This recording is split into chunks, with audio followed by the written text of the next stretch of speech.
I'd sung in the opera. I'd sold stuff on QVC. You sung opera? 8 years, man. Were you classically trained? Not really. How do you get involved in opera singing? Well, it's a weird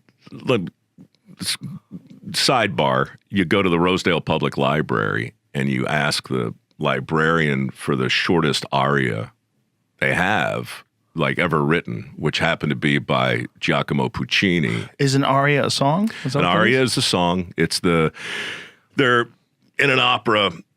Most of the big moments are arias, right? And most of the arias are, they're sung by the main characters, and there are lots of ones that you would recognize, and they're in German, they're in Italian for the most part.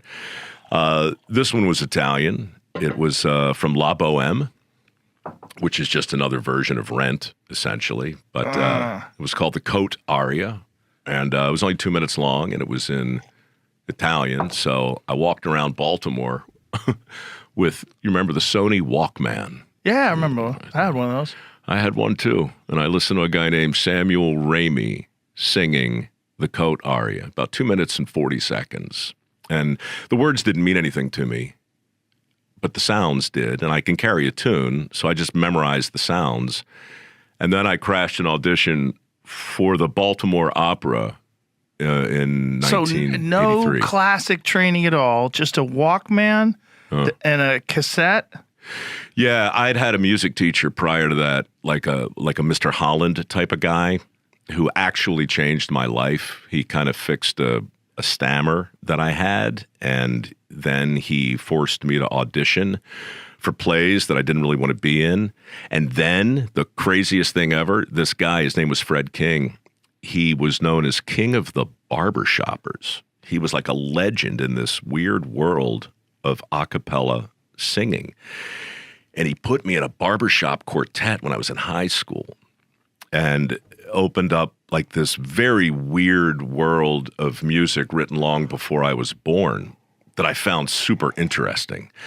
And so my best friends and I, we just started learning these ancient songs and singing for people, usually unsolicited, from nursing. What kind of fucking dudes are you hanging out with that were interested in doing this with you? Dude, well, one of them is basically my producer, a guy called Chuck Klausmeyer, who I went to high school with, produces my podcast.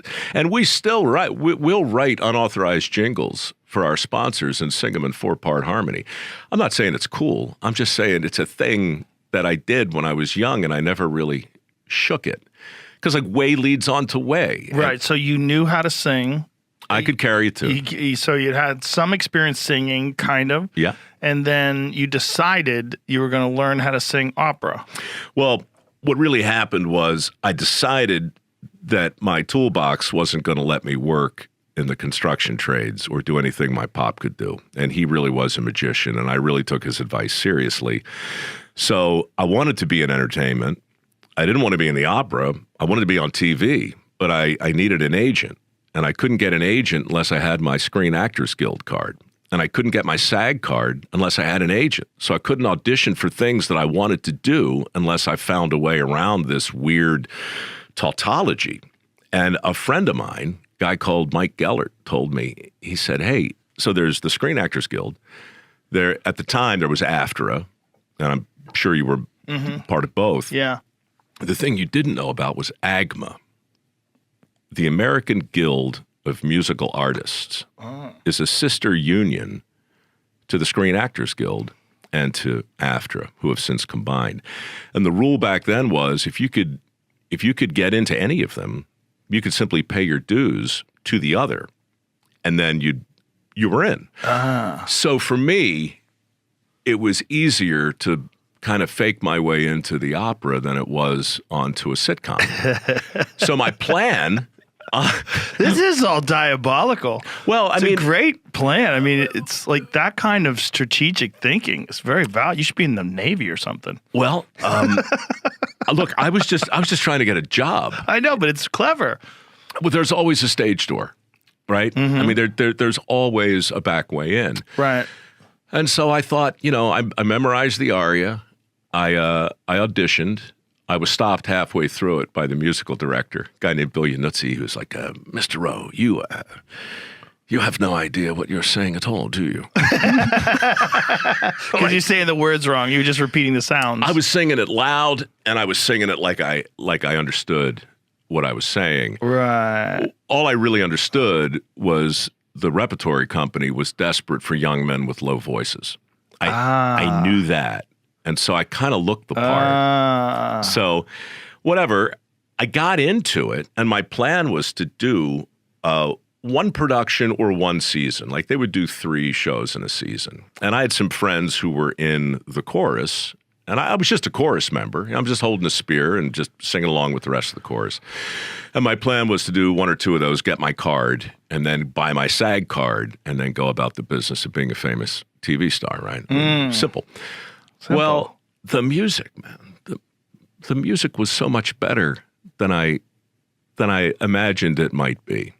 And like when you get up in the catwalks of like a real theater, you know, I mean, you've done shows in these theaters. It's just nothing magically different about them. But when there's a full orchestra playing the hell out of Verdi or Rachmaninoff, and you're looking down on this scene and you're looking out at the audience, and the sound is just amazing. And the girls, so like there were 80 people, I guess, in the rep company, more or less. 45 women, 35 guys. 30 of the guys had zero interest in 100% of the women, and of the remaining 5 straight dudes, 3 were married, and the only other single guy had a mole the size of your thumb on his eyelid with thick black hair like growing out of it. It was just, I was really the only straight dude. You were the belle of the ball. And I'm dressed like a Viking or a pirate.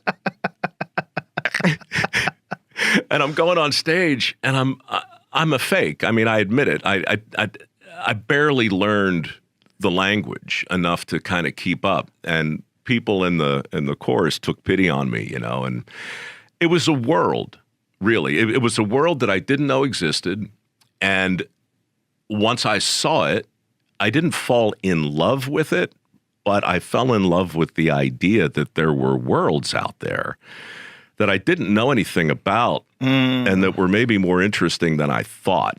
And so I stayed for 8 years. Wow. Yeah. I mean, I never got out of the chorus. I never had like a featured role. I had a couple lines here and there. But the Baltimore Opera was a big deal looking back at it. And that was, for me, 83 to 90. Wow. Yeah. And then, Christ, since we're talking, well,